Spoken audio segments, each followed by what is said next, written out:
Hello and welcome to Gŵyl Haf. I'm Iona MacIntyre. I'm a translator and a lecturer at the University of Edinburgh. Thanks to everybody who's tuning in for this conversation. And I'd like to give a warm welcome to our guest, translator Lawrence Schimel. So welcome, Lawrence. Hello. So Lawrence is an author, an editor, and a bilingual translator, and he translates from Spanish into English and English into Spanish. And his career is very wide-ranging in form, genre, style, theme, sector also. And Lawrence translates poetry and prose, and also literature for children and young people. And he's translated texts from all over, from Latin America, from Africa, from Europe. And in a bit, we're going to be talking about his translation into English of La Bastarda. That's a novel by a writer from Equatorial Guinea, Trifonia, Melibea, Obono. Got Lawrence's, one of Lawrence's translations here. And La Bastarda was an honor title in the Global Literature in Libraries Best Translated Young Adult Award in 2019. So we'll be speaking a bit more about that in a bit. Looking at Lawrence's recent publishing kind of footsteps, we see a lot of variety. So in terms of translation into Spanish, recently Lawrence and Arate Hidalgo were the co-translators into Spanish of Collective Amnesia. And that's a collection of poems by Koleka Potuma, a South African poet. I haven't got your translation yet. This is the original that I'm plugging. Oh, let's see. Hello. In terms of kind of cult figures, Lawrence has also translated the graphic novel They Called Us Enemy, and that's by George Takei. He is the American actor from the original Star Trek. Perhaps I pronounced his name wrong, but I hope you all know. No, that is correct, Takei. I hope you know who I mean, because that's very special, I think, Lawrence. And so the graphic novel is kind of built in autobiography, I believe. And the subject matter is the internment of Japanese Americans in the US during World War II. Lawrence has also recently translated into English poetry by the Mexican writer Carmen Boyosa. And I've just received this. This is a really lovely object. I've just received this. This is Lawrence's translation of US writer Maggie Nelson's Bluets, so now available in Spanish. What's gorgeous in that, the publisher printed the text in blue. So if you look inside, it's the entire, it doesn't quite show up the thing, but it's the gorgeous really, detail. I mean, this is really special. Yeah, I like getting things like this through the door, definitely. Really nice. Blue. So that's Bluets. So Lawrence's original works, speaking now kind of as an author, well, you've been translated into over 40 languages. So there's also a really kind of interesting dimension as someone translated as well. To give an example of Lawrence as an editor, I'll mention First Person Queer, Who We Are So Far. So that's an anthology that Lawrence co-edited with Richard Labonte, and the work won the Lambda Literary Award. So that's a prize that honors the best LGBTQ texts. So Lawrence, your career. La Bastarda was also a finalist for the Lambda Literary Award for the best lesbian fiction. So it was one of, I forget whether it was 5 finalists or 6 finalists the year that it was a finalist, but okay, that's wonderful. Another honor. Yeah, that's wonderful. Yeah.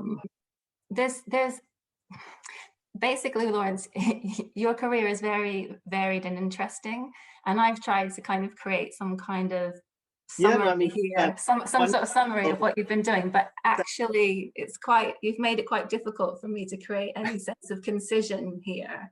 And I think that's something kind of really, really lovely and special, that kind of diversity and variety in the work that you've done. So I'm really looking forward to chatting. I think also that shows up a lot with the book that we're going to be principally discussing, La Bastarda, where, for instance, it was an honor title. It was, I think, there were maybe 2 honor titles for the Global Literature and Libraries Best Translated Young Adult Novel, even though the book was published as an adult. So, I mean, it has a foot in many different places, as a young adult novel, as an adult novel, queer literature, African literature, translated literature. I mean, there's so many different areas. Yeah, I get that, because I didn't know that it had been positioned in some circles as young adult fiction. I didn't read it as such. I saw it as a short novel, but that's actually a form that I really like.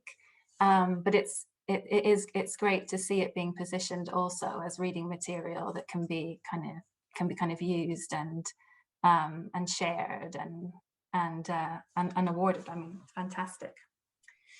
Do you mind if we go back to the beginning and you tell us a bit about, I guess, you and languages, and you as a bilingual person, and your studies, and what kind of took you down this particular road to translation, literary translation?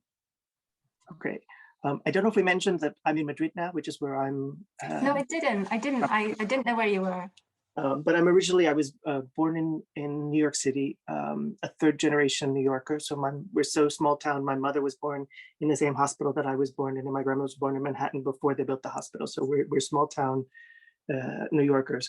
And my mother, actually, she had studied here in Madrid in the late Franco period. And so she was a interpreter in court, Spanish English, and also worked as a bilingual special education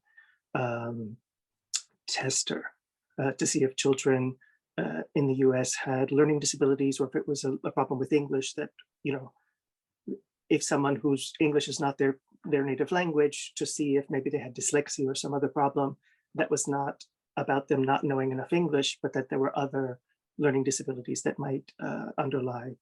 So since both of my parents always worked, my sister and I always had someone taking care of us until they got home. And my family helped a number of Central Americans come to the US, get their papers. And once they were legal, they would then go off, and normally a cousin would come and be our canguro, our babysitter. So I actually spoke Spanish at the home in my daily life. So most of my domestic growing up, I spoke Spanish, you know, while my parents were not there. Also, Spanish was a language that I had with my mother. It's my mother tongue that my father didn't speak. So that was something that we could, you know, if we needed to, you know, have alliances in the family, we could discuss things in Spanish that he would. It's good to have a code language. It's very good. In school, because I already spoke Spanish at home, I didn't study Spanish formally. So I started studying Latin and then Homeric Greek. And then I did double up my languages, and then also took, well, I guess that would be tripling up my languages. I doubled at one point and tripled one the last year. I did start studying Spanish because I didn't have a very strong formal grammatical background. The biggest problem is that because I had fluency, I was able to converse. I was skipped a year from 2nd year into 4th year, which was conversation. So I had this huge lacuna, this literal gap in my formal studies of language. I think also, though, that, you know, I have a typical American upbringing where I only learned grammar when I started studying foreign languages. So it was through learning Latin and Greek that I actually learned how to, you know, what parts of speech are and how to diagram sentences and what all of this, you know, verb tenses and stuff. I'm still pretty weak on verb tenses, unfortunately, especially in Spanish, but also in English. So, you know, it's one of the things I warn my editors. Also, I think that Spanish and English use, there are conventions that are different in each language. I was just talking to an editor where in the Spanish, they use a continuous present, whereas in English, we're going to put it into the simple past because they're the equivalents, even though they're, you know, they're different tenses, but it's how we tell stories in each language that it is more customary to do that. So we're going to make that change to make it a more an easier read. Okay. Was there some translation in your study of the classics? Oh, definitely. I mean, and one of the interesting things is, so I mean, aside from translating on a daily level at home and going back and forth between languages, also, you know, there was my grandmother, my mother's mother spoke Yiddish. So, I mean, there's a little bit of Yiddishkeit. There's, you know, lots of different languages have always been, you know, an active part of communication, and different languages for different people and things like that. So, and all of, I mean, a lot of my language studies was because I wanted to read things or translate them myself. So, you know, I love mythology. And so studying Homeric Greek was, you know, to do that. And when I got to university, I started studying Old Norse because I love the Eddas and Norse mythology. And so, you know, these are the sort of nerdy, word nerdy. How do you get from like proper pure nerdism to kind of going, hey, there's something here that's a kind of career trajectory, maybe? How does that happen? So I've always been a reader, and I'm still first and foremost a reader. I mean, you can sort of see there's lots of books because it's just the poetry section behind me. And I started writing basically because I ran out of things to read. And so I started writing in my teens. I'd read through everything I can get my hands on, a lot of fantasy and science fiction. And most of what I started publishing was fantasy and science fiction stories in magazines and anthologies. I started publishing when I was still in high school. I was, my first contracts, my parents had to sign the contracts because I was under 18. So I was not able to enter into a legally binding agreement. But, you know, I also, for me, I'm not a very sporty person, but at my high school, we had to take a sport, and I took track and field or long distance running the 4 years that I was in high school, and I lost every single race my 4 years. When I joined the track team, I was the only freshman. There were no sophomores. There were just juniors and seniors, so that would be third and fourth years. I don't think that in the UK the terminology is the same, but so in the, you know, they're much older than me, but even once I got to be a third or fourth year in high school, I was still slow, but I finished every race. And that sort of gave me the gumption to keep sending work out into the world and getting it rejected and sending it out again. And things started to get picked up. And so, so I always thought of myself as a writer before I was a translator. So as a writer who later started translating. I did realize recently, last year during the pandemic, when we've been doing all of these virtual events, for one of them, I started to look up some stuff, and I realized that my first published book, though, was a translated graphic novel before I published a book of my own. So in some ways, you know, in book terms, I started publishing translations before translating books. The translation happened, it was one of those in the right place at the right time sort of things, where I was at a literary convention, and an editor who I knew socially, he needed someone because the translator who'd been working on the project, his regular go-to person for Spanish to English translations for the graphic novels, had a heart attack and passed away 3 weeks before deadline. And so he needed someone who was available immediately and could pick it up and go. So I said, sure. So that was sort of a... Yeah. Were there other scenarios where you had to be the kind of the proactive one, sending out, you know, pitches and putting yourself on the line and kind of creating your own luck in a way? You know, I mean, most of the work that I do, I would say, I mean, certainly La Bastarda happened because I went out and beat the bushes to find publishers to publish it. So, and I think that a lot of the work that I do, I don't know. I mean, the vast majority of the work is I've initiated and gone pitching or gone asking publishers or things like that. I mean, definitely with things like La Bastarda, so, you know, or Amnesia Colectiva, or an earlier book that I had also done of lesbian and bisexual women from Zimbabwe, an anthology of poetry. These are all projects that I have a personal commitment, that is.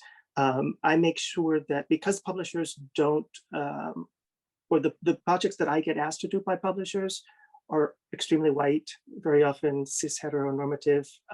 I try and go to bat and find projects and make sure that I'm translating at least one writer of color every year, either into Spanish or into English, and not leave to chance that I'll be, translating a diverse spectrum of work. So That's the great. same with the publishing house. So I run a small poetry press called the Midsummer Night's Press. And in 2014, there was number crunching done of the 2 previous years. And it was discovered that of everything translated into English in the US, fiction, poetry, nonfiction, only 26%, this is from all languages, only 26% were by women writers. So I started an imprint called Periscope, which translates women poets who've published at least 2 books in their country. So they're not a one-book wonder, but they've not had a book in English. And so, having a press, I said, okay, this is a terrible situation and I can do something to, help redress this. And so on a small scale, but doing what. Yeah, I really know that that's a lot of work. I don't know about what it's like to set up an imprint or a publishing house, but just sort of packaging things and putting things together and presenting and explaining and really kind of articulating all your feelings and kind of support for something. It's a lot of work, right? And getting support, I mean, especially since I translate from Spanish into English primarily. In the other way, it works differently. There's much less support from English into other languages, with a few exceptions. But the Spanish-speaking world is extremely misogynistic in terms of the support that it gives to women writers. So, for me as a translator pitching projects, it's generally much easier to pitch a project that, or the projects by male writers are much more likely to get translation support, unfortunately, at least if it's coming from the Spanish-speaking country. So, I mean, I haven't done the most recent number crunching, but in Mexico's ProTrad, for instance, not the last one, but the one before, I think, out of the 60 projects that were funded, only 9 were by women writers. So, I mean, it's just hugely problematic. Yeah. It's very Argentina used to have a very egalitarian program, which unfortunately has been cut because of the financial situation with the devaluation of the peso and everything. That Argentina was the Programa Sur, and it didn't matter if you were Cortázar or a 16-year-old girl in Ushuaia, you could get up to $3,000 for a project, and because you were Argentine, and so they were the only ones I know that are extremely egalitarian. But for most of the other places, that has been a big problem as a translator pitching projects, is to be able to say, can I ask, like, does that what you're saying now imply that along your way there's been many a disappointment? There's been projects that didn't happen because of the biases and constraints and whatnot in the publishing industry. So there's projects that you've kind of had to leave behind for now, at least. It's good that you mentioned for now. I mean, there's one of the books that's going to come out next year was a book that I had translated a sample from in 2014. And so it's taken a long time to find the right publisher, but it's a publisher actually who I had met, I think we met in person in 2008, and I'd never pitched her anything. And she was launching a new imprint, and I said, this is going to be perfect for it. And she read it and she fell in love with it and made an offer that same day that I mailed it to her. So, I mean, it's sort of one of those things of, this is one of the things I talk about with pitching. I know that it's, the publishing industry is very flawed on so many levels. I mean, it perpetuates the voices that it publishes tend to perpetuate the status quo of power dynamics and things like that. And it's very hard for new people to find entry, either as writers, as translators, things like that. So one of the things I always try and talk to young, newer translators about is that pitching is not just about selling a project, it's about cultivating that editorial relationship. And so that as a translator, as you pitch something and an editor says, I like this, but not that, then you know better what to pitch the next time. And so I think that aside from the fact that I've been, sort of empapado, drenched in books, I've been submerged in books for so many years now. So there's so many things that I just take for granted, and also so many relationships though that have built up over the years. And so I'm able to matchmake. I mean, it's the sort of Jewish mother in me that it's like, this is the right book for the right editor. And then, so in that regard, I'm fairly successful in pitching, I guess. Well, it would certainly seem so, and I really like what you're saying, that a rejection shouldn't really be taken as such. It's part of an ongoing, longer relationship and conversation. So I think that's very heartening. Can I ask you a kind of the nosy questions about your kind of process and habits, and how you translate, and what the day-to-day can be like when you're doing a project, and kind of where you go kind of mentally and emotionally when you're translating? As we translators say, it all depends on context. So I mean, each project is unique and different. I tend to be a binge translator. I binge in as a writer as well. I mean, I go through intense bursts of frenetic activity and then lulls. So I mean, sort of the only thing that I'm very constant about is reading. I'm a voracious reader. So definitely I'm the kind of translator that prefers not to have read a novel I'm translating before having read the book, because I work better, I work faster, because I want to know what happens. So I know there are other translators who would like to have read the entire thing beforehand. Obviously you have to take enough of a look at it to make sure there aren't these, objectionable qualities to it that are, sometimes things that are objectionable do show up in books, or there's a lot of things that I have to, especially with the kids' books, where I have to flag them for Anglophone editors and say, I mean, just the awareness of or sensitivity is so different between most Spanish-speaking countries and the English-speaking countries. And so it can be things as simple as ableist language, or casual racism, or just casual misogyny, that just, when it's not essential to the book, we generally negotiate ways of, how can we say it some other way? Instead of saying, you've been in that situation where you've kind of stereotype, or often. Yeah. And so, I mean, this is something where not all most books in the Spanish-speaking world don't have like a sensitivity read or things like that, whereas that's something that's much more common, especially in the US. And so I think also that there's a much more rigorous editing process in the English-speaking world in general. So you have, let's say, I've spoken to other translators, and when you're translating crime novels from the Spanish-speaking world, there's all these sort of continuity errors and things that just slip through because no one sat down and did this thorough edit.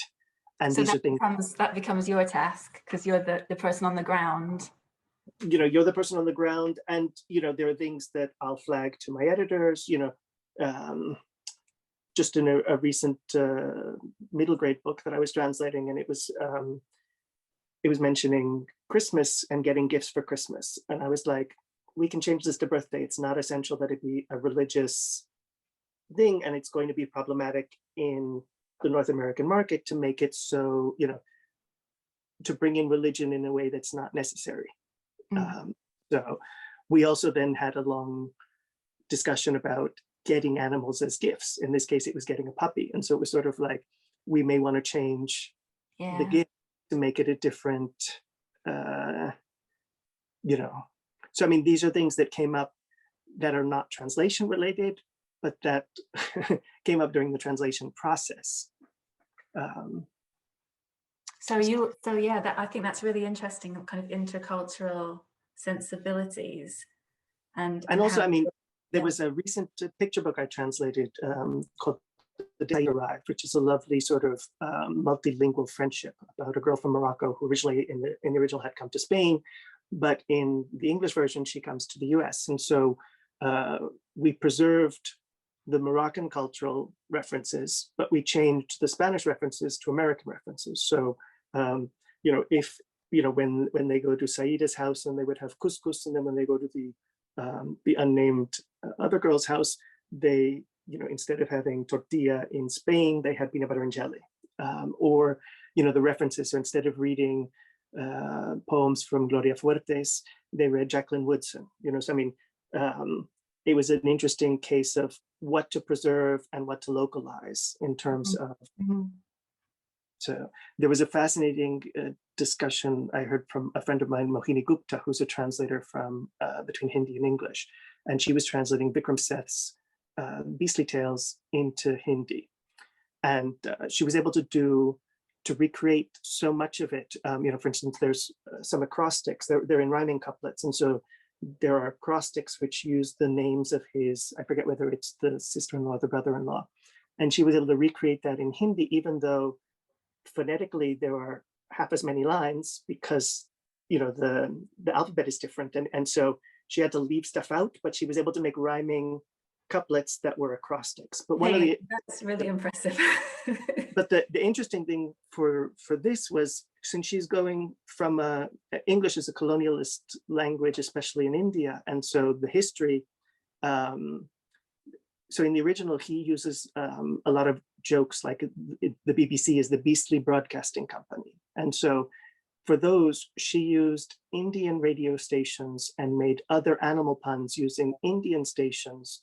So, but what was interesting was she said that if she had been translating from Hindi into English, she would have preserved all of the Indian cultural references, but that given the power plays of going from colonialist English language, especially though for an Indian writer writing in a colonial language, into Hindi though, she did the effort of recreating within Indian culture all of those references. So this is something I think is a brilliant translation job. I remember that, like the first Harry Potter book, the Spanish translator originally recreated all of the names of like the candies and all of that sort of stuff that then had to be taken out because of when Warner Brothers bought all the movie licensing rights, everything had to match what was commercially available in terms of, so I mean, even though they had, made all of these great original puns in Spanish, that was all, done away with, and they had to keep the names, the English names. Yeah, other corporate considerations. Exactly. Yeah. So it sounds like you're able to kind of engage in kind of conversation with kind of like your peers and people working in same sectors and things. Do you seek help and advice sometimes on specific problems? Like, have you got people who you would sound out about, I don't know, a phrasing or construction? Would you be sort of in the kitchen asking someone like, does this sound all right? Or do you tend to work in quite a private kind of mindset? So, I mean, as I mentioned, so I'm a binger. And so what I do is I do a very fast first draft and I leave all of my problems to look up later. And so I basically, I just type them in all caps in the original to come back to later. So there are two things I like about that. One is rather than, I mean, it helps, I think, for voice. There's a lot of intuition stuff like, first choice is it's good to get that down while it's hot and you sort of get into the flow of the voice. The other thing is that, going down the rabbit hole can, take up so much time. So I find that looking things up takes me a day, even if it's one query or 50 queries. I mean, once I start looking things up, that happens. Definitely, I get advice from friends, give advice to friends, but it's not like there's one person for all of the thing. I mean, especially since I'm translating from so many different countries, there are places where, I may need to ask friends from a certain area for very specific things. A lot of stuff I may go into have dialogue with the author directly. I mean, so there are things of, there are some things that can only be negotiated, I guess, with the author directly to say, I've been thinking of doing this. Is that acceptable? This is my philosophy. Why? Um, so yeah. So I mean, but definitely, I'm constantly. When I do my first drafts, I also I put in bold words where I'm like, okay, this may be right, but I'm not sure if there's a better way to say this. And so and I'll flag that either to consult with other people before sending it to the editors. When I send it to the editors, I very often have those things saying, I'd like to talk about this and see what we can come up with. And with La Bastarda, for instance, we had long dialogues about lots of specific things and how to, for instance, the question of menstruation. And when Okomo is talking to different people, it's very different talking to her grandfather or her grandmother or a girl her own age. And so we had to figure out how in English use all of the possible words or terms that could be used for menstruation, for instance. Let's talk about La Bastarda then, and I think I'd like to kind of introduce it a little bit more. So Obono's novel came out in 2016. That's not the right one. This is the right one. The original came out in 2016, and that was brought out by Flores Raras, a Spanish publishing house. So I presume that you came across this. And then in 2018, your translation comes out with the Feminist Press, and simultaneously it comes out in Cape Town with Mojaji Books. Oh, look, that is so beautiful. Look at that. So this is the New York. It was this year, but it was the same year, but not simultaneous. So this came out in the fall. One came out in the spring. So. Okay, right, two seasons.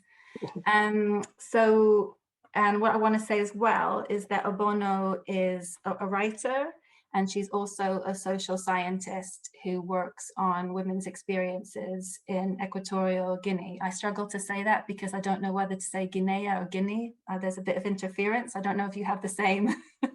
Always, because one is the Spanish and one is the English pronunciation.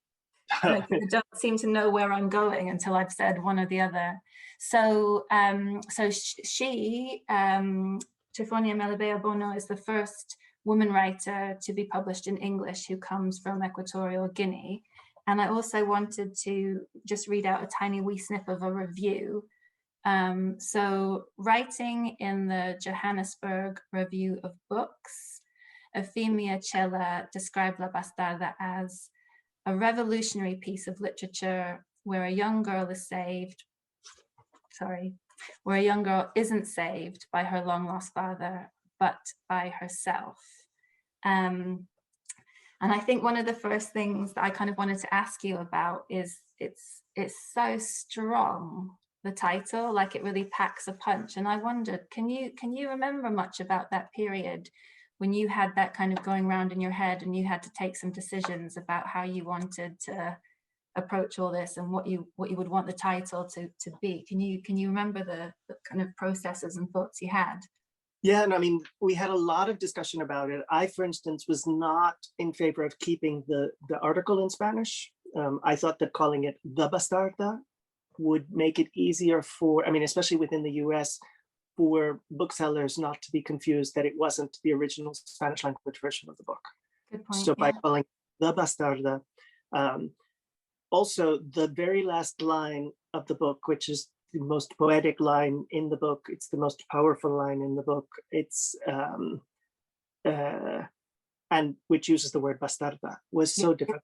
Very strong statement of identity, very strong. Exactly. And so that had, I mean, that line probably took more time than the entire rest of the book. So I was fortunate. I won a place at the Banff International Literary Translation Conference, which is held in June each year. So I translated much of the book in Banff in a community of other translators, and it was interesting because we each presented the project we're working on, and one of the other translators said, "Well, what about the style?" And I was like, there really isn't a style. I mean, aside from that one last line, there's not a metaphor used throughout the entire novel. It's on one level, it's a very simple language. It's a very oral language. one of the things that we, negotiating with my editor, I said, so, I mean, we haven't talked much about Equatorial Guinea yet. So Equatorial Guinea is a former Spanish colony. It's the only African country as a country where the national language is still, Spanish is one of the national languages. It's a dictatorship. There's no publishing in the country at all. So all writers are writing, if they're published, they're publishing abroad. So they know that they're writing for a foreign audience, which is something that happens. But one of the peculiarities, I think, is that the texture of the language still feels somewhat antiquated. It still sounds, or it often sounds like like the period when it stopped being a colony, that it hasn't caught up in terms of, for instance, modern Iberian slang. There isn't a lot of that in the works from written by writers in Equatorial Guinea.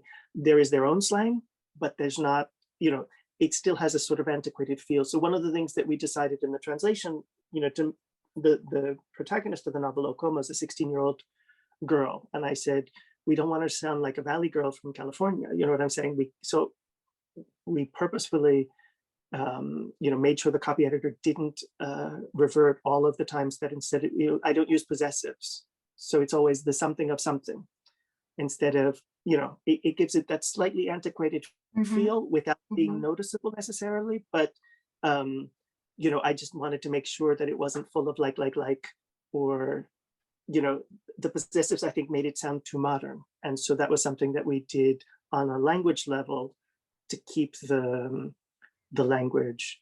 Another thing is that, so the novel's written in Spanish, but does have a number of Fang words in it, which in the Spanish edition are all explained with a glossary at the end. And so talking with my editor, we weren't in favor of, footnoting or glossaries. And so we glossed all of those words. We kept the Fang in the original, in the English, and we glossed what they mean the first time that any of the words is used.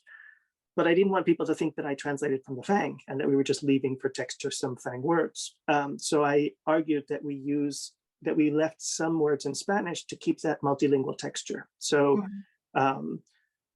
one of the ways we do this is that, so Obono is a bastarda. She's, her mother passes away in childbirth, and because her father never paid the bride price to her mother's tribe, she's officially a bastard, and she belongs to her grandfather in this polygamous patriarchal Fang culture.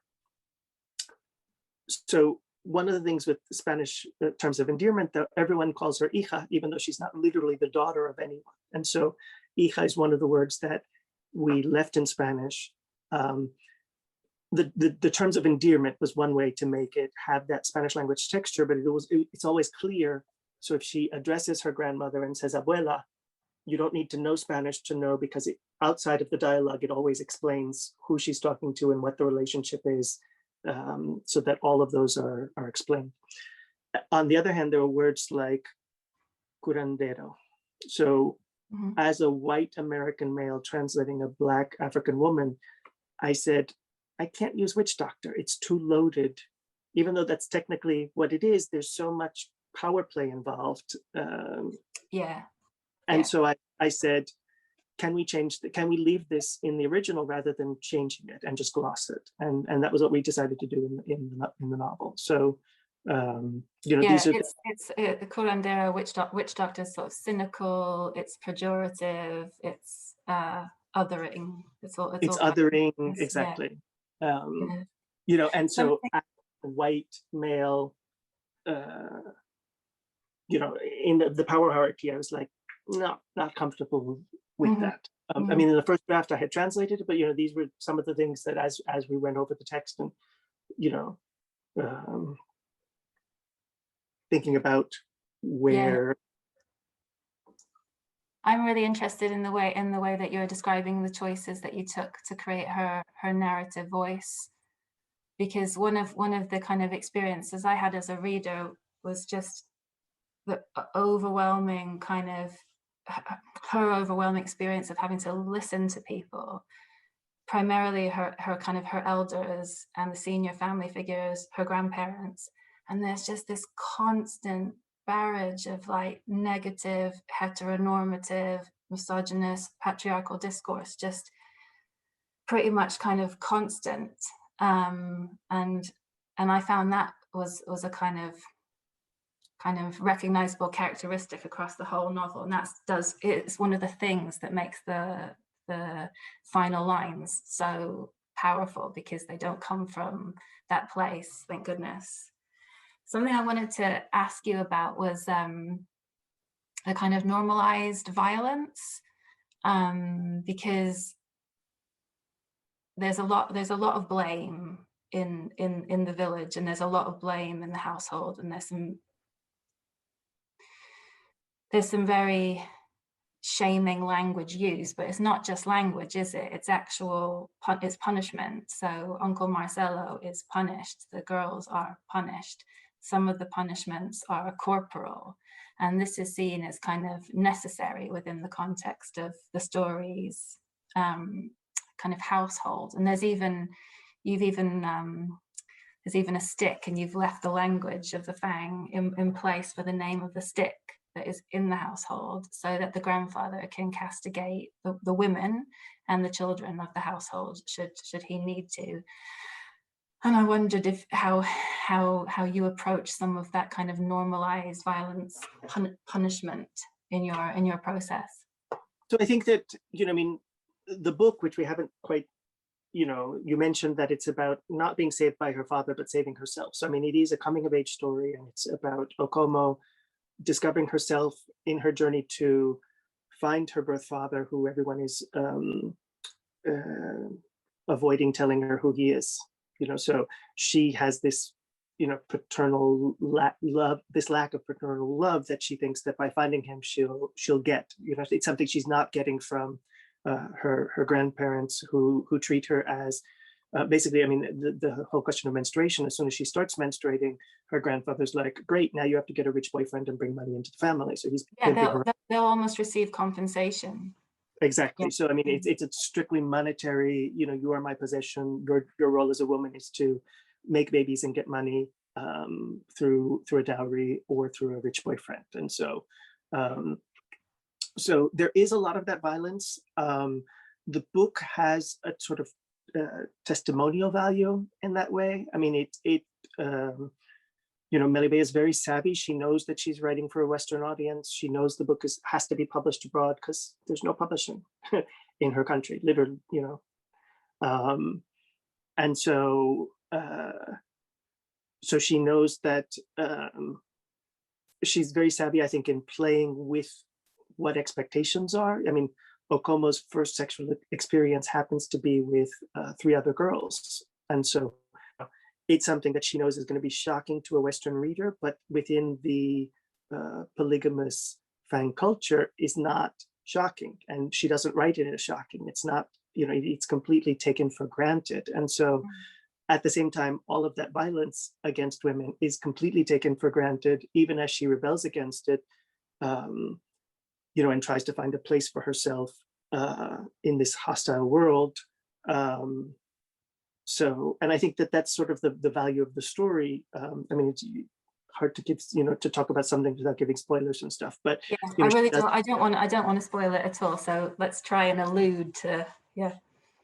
But I mean, there's one moment where, so her uncle is a man-woman. But there's no term for someone like herself who is a woman who is attracted sexually to other women. And just linguistically, Fang doesn't have a term for that. And so the sort of invisibilization, the lack of agency that, she's trying to create an identity when there isn't even vocabulary to discuss who she is and how she feels. There's just stigma upon stigma for the character, isn't there? Because for the reasons you mentioned, parentage and orphanhood and being a lesbian, and there's stigma upon stigma within her culture. And then I was so struck, there's an episode where she travels to Gabon to sell some wood to make some money, and she has a realization there that she's also stigmatized there for being from Equatorial Guinea, which is seen as the kind of poor neighboring country. She's kind of positioned here as a kind of poor immigrant. And so the stigma that she deals with is heavy stuff. And before, when we were first talking, you spoke about the kind of ethical dimension to the work that you do, and the way that you approach it and the way that you manage it. And I wonder, when it comes to African fiction, and in this case lesbian African fiction, I wondered if there was any tension that you felt. I know I shouldn't be I'm sort of building up this question in a way that's probably rather unhelpful, but if there's some kind of tension between wanting to share stories and share truths, and particularly about the queer experience, but also being very aware that there are many negative colonial narratives about Africa already, and that there's already a lot for kind of in terms of African stigmas I'm talking really about the receiving culture in Europe or North America. Well, I think that, what I'm mostly trying to do is to uplift the actual African voices and voices of African women and queer African women or queer writers. So, and this is sort of one of the reasons why I have this personal commitment that, because I have some privilege being white and male, even if a homosexual, and being American, one of the ways I use that privilege is that I have the luxury of time to, for instance, do a sample on spec and beat at the doors until I find a publisher who's willing to take on a book that champions a voice that is not white, comes from Africa. There's so many stereotypes about what African books should be published, that if it's anything that goes against the colonial white savior narrative, and I don't pretend that I'm a white savior translator. It's sort of I'm not the African translator by any means in any direction or anything like that. But it's something that I've made a commitment to myself that I don't want to not use some of the privilege that I have to try and change how things work. So there are some things, maybe a slightly different thing. So I mentioned like The Untouchable Wing, which is an anthology, and I'm going to mangle her name, I'm afraid, Makhosasana Chaba, I think, who's a South African. Sorry, what's the publisher, just out of interest? What's the publisher there? So this book was published by, I think it's called Mathoko Books, which is a collaboration between Gala, which is the gay and lesbian South African organization, and another organization. And so they had published two anthologies called Queer Africa. I helped the publisher find a Spanish publisher for the first Queer Africa volume, which was published in Spain by Dos Bigotes. But they also had this anthology of lesbian and bisexual women from Zimbabwe called like The Untouchable Wing. I had proposed to Arrate Hidalgo. So there's one tiny little publisher in Spain called Bafala Books, which only does post-colonial queer literature. And Arrate is friends with the editor, and they hadn't done a woman's book yet. And so I said, why don't we co-translate this book? And one of the reasons I also wanted to co-translate it is that, for instance, one of the poems is Angry Black Woman. And I'm like, okay, I can translate it. I'm never going to be able to perform this. I could not public recite and be the voice of this poet in public. And so when we were reading from the book, Arrate always read that poem instead of myself. So that was something where, having even a white female co-translator felt better to me, if that made sense, even though it happened because I knew the South African publisher who did the book. And so that was something that happened. Do you take our ethical questions of how to deal with things or so. Do you see the wider context, perhaps the more mainstream corporate context in publishing? Do you see much change there? Today we're talking about kind of indie presses, and I think that it does sound like there's still a spirit of kind of DIY and cooperation, which is ace. I wonder what you see happening perhaps in the bits of the sector where there is money and a bit of control. So much depends on, you know, access and who can open those doors. And so a lot of stuff is, you know, all of that world goes with agents. So there are some agents who represent books and have entree into those places. It's very hard to get publishers to change how they operate. I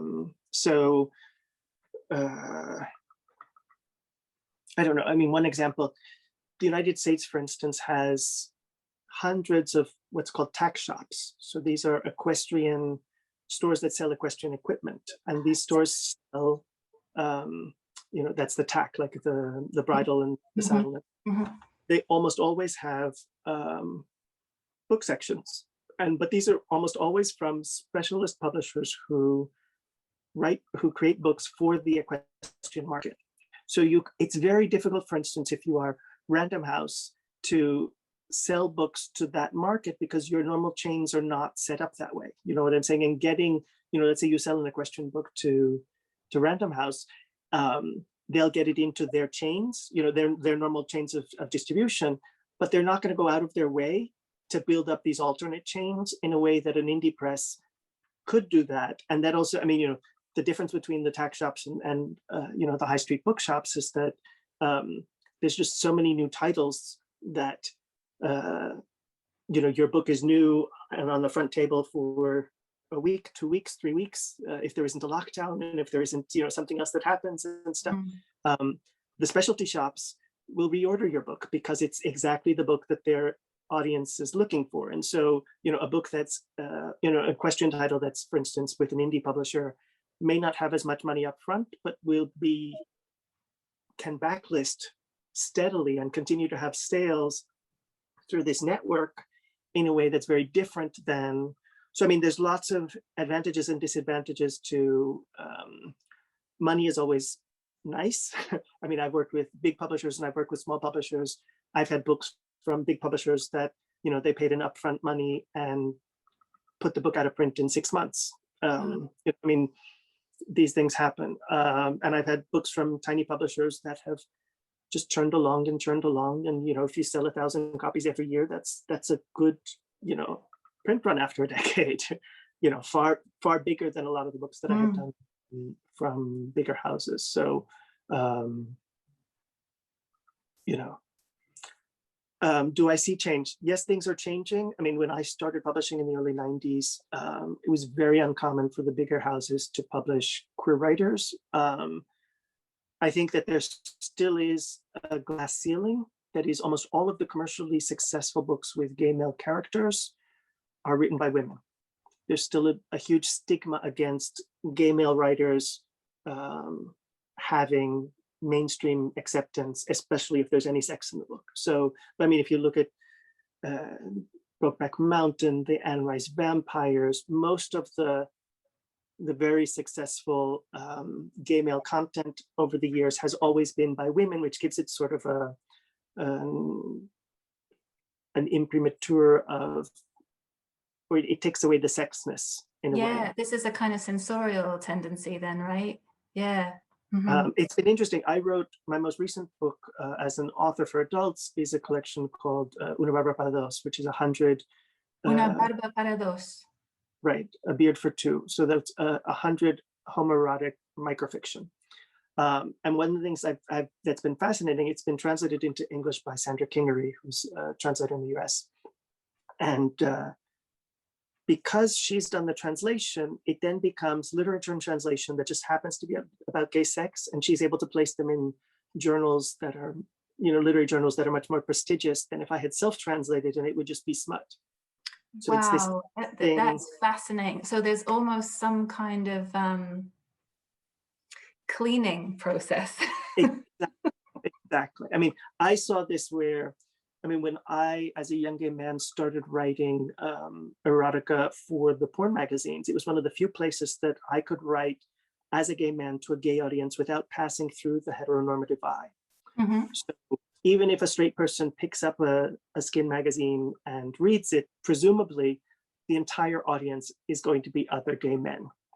And this is very different than when those same stories were then republished in an anthology of erotica. Because that was in a book and the book was in the bookstore, which is this heteronormative space, it suddenly was no longer pornography. Even if I didn't change a comma, that pornographic story is suddenly erotic. Yeah, there's a respectable frame. Yeah. There's a respectable frame that happens. Yeah. So, yeah. Thank you, Lawrence, thank you so much for your insights. I'm looking at the time and I'm aware that we're supposed to be kind of wrapping up. And I guess I do want to know if it's okay to ask what you're up to now and what we can look forward to seeing from you. And this can be in any of your many hats and guises, what you're working on and what you'll be bringing out. Okay, we can talk about that. I do think we should mention at least this, which we haven't really talked about, the collective amnesia. So I don't know your translation yet, Lawrence, but this is amazing.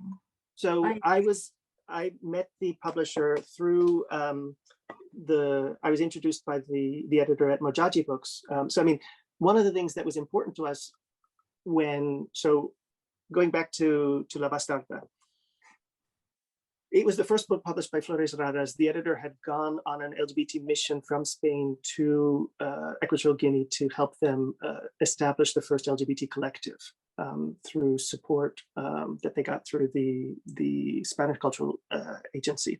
And that's where the editor met Melibea and brought the manuscript back and edited the manuscript and so on. So yes, it was because I know the Spanish editor who published the book that I said, okay, let me, translate a sample and beat the doors and see what we could do. But because it was the first woman writer from Equatorial Guinea to be published in English, we felt that it was morally important that there was an edition published in English in Africa, not only what would be exorbitantly expensive when it got from the West to Africa. And so I was very glad that Colleen Higgs, who's the editor at Mojaji Books, was brave to, this is the first translation that they've published. Mojaji's a 10 or 11-year-old feminist publisher in South Africa. And so I was very happy that there was an edition published in Africa. She introduced me to the editor at Ulanga, which is a fellow poetry press in South Africa who did Collective Amnesia. So Collective Amnesia was it marks a before and after in South African literature. I mean, it's gone through, I think, 11 printings. It revolutionized South African literature.